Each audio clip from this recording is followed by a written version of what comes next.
হাজারেকুলবাসী কর্তৃক আয়োজিত আজকের এই প্রবরণা ও পূর্ণিমার ফানুস উৎসবে আজকে আমার সামনে উপস্থিত সবাইকে জানাচ্ছি নমস্কার।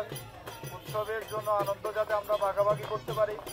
আজকের এই অনুষ্ঠান হচ্ছে বৌদ্ধ ধর্মাবলম্বীদের জন্য অনেক একটি আনন্দের, অনেক একটি খুশির দিন।